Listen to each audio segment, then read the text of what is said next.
Good afternoon and welcome back. So this lecture will be running through the importing of the local content, so the content that you've already downloaded from the internet that I've provided, or that you've got ready for yourself, if that's the case, and we'll be loading that into the Unreal Engine.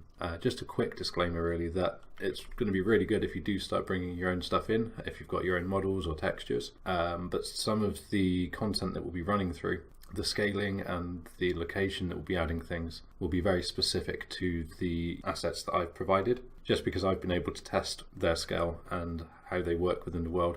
So I will have all of that set up beforehand. So what I might suggest is if you do have your own content or your own assets, that's all good. And if you are new to the engine, perhaps use my assets to begin with so that you understand how to place things in, where they should be lining up, how they should look. And then once you have the functionality in there and some better understanding of the engine, maybe go back and swap them for your assets and models then. And you may just have to do some tweaking with the position or the scaling, some of the blueprints.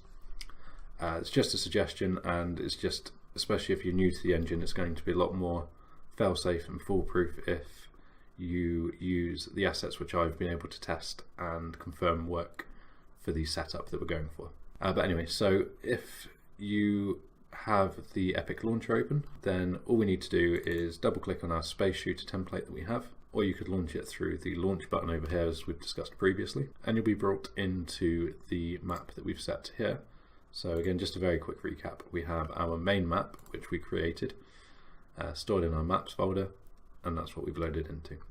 Okay, so with that done, all we need to do is I'm going to create a new folder, and I'm going to call this folder art. So anything which would have come from an art team or is an artistic thing, I guess, is going to go into our art folder to keep things tidy. Another thing I like to do as well, what we can do is if we right click on a folder that we have, we can set the color of it. It's fairly arbitrary to be honest, but it just means that we can change this. So for instance, all of the map icons will be orange, so a good color for this folder might be a kind of orangey color, close to what the map folder has, and that's just so that at a glance you can quickly see what the folder is, and it just helps me locate things a bit more easily, and that may be useful for some people, so I thought I'd mention that. The only other thing when it comes to colouring, if we select a new colour, you'll notice that the colour I've got there in comparison to the colour I have in the folder is a little bit off, and that's because we just want to use the sRGB preview. And I will go into this in more depth with the content we go in the 2D art, but that is something which does crop up fairly often when you're working with textures and things, so it's good to know now, just ahead of time. Okay, so anyway, that's just a cool little tip there. So if we go back to the art folder, we want one other folder actually called audio, so we'll just have an audio folder ready. Now we can select either of these, and what we want to do to bring in the content we have ready for use, we will right click and import game art. So that is saying that we'll import to the art folder, and from here I know that I've just stored mine for easy access on the desktop, but if you find where you have stored your assets that you've downloaded, we can go in here, and I know that I actually want everything.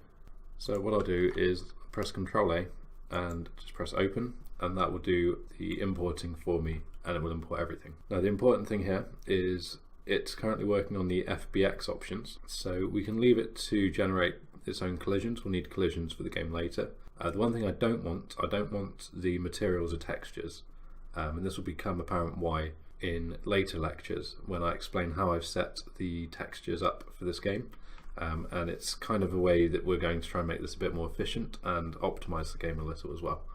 So if we untick the materials and texture option, and that will apply it to everything if we then just select import all. So this means otherwise we would have had some materials created as default down here. We don't want that, and we'll create those when we need them. I'll just delete that because that shouldn't have been in that folder. And what we have here now is an arrangement of different types of assets, so we don't want that. So the first thing we can do is any of these with the purple line underneath them, which look like sound files, are sound files, so we can grab those and drag them into the audio folder, and rather than copy that, just make a separate copy of them. We just move them here, so now they'll appear in our audio folder. And then we're going to tidy this up as well. The turquoise color here, the light blue, these will all be models, and the red will be textures. So again, I'm just talking about the lines underneath. So we don't want those to be together either. So if we create a new folder inside of the art folder, first one I'll call models, and the second I'll call textures. And then quite simply, if we go back to the art folder, select all of the textures, and just drag those into the textures folder, and again move there so we don't make a copy, and drag all of the models and then move those there, and again we won't have any copies. So now we have all of our local content into the game, so that's as easy as it was to bring that in. So just to recap really, you don't need to select everything and bring it all in one go. So if we wanted just a single model, we can go import again. Say we just wanted to pretend this is a different boss or something, we can open that.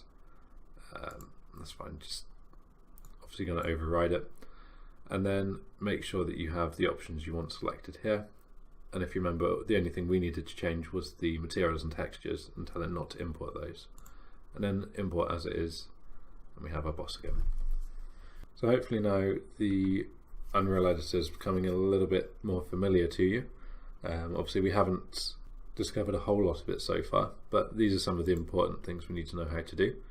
We don't need to actually amend or touch any of these for the time being. We will be adding, you can see these are all grey at the moment, we will be adding materials and things to these later, but for now we're just concerned about getting them into the project, which we've done. And moving on, I'll show you how to get files from a separate project. So make sure that you Control S to save that, and I will see you in the next lecture.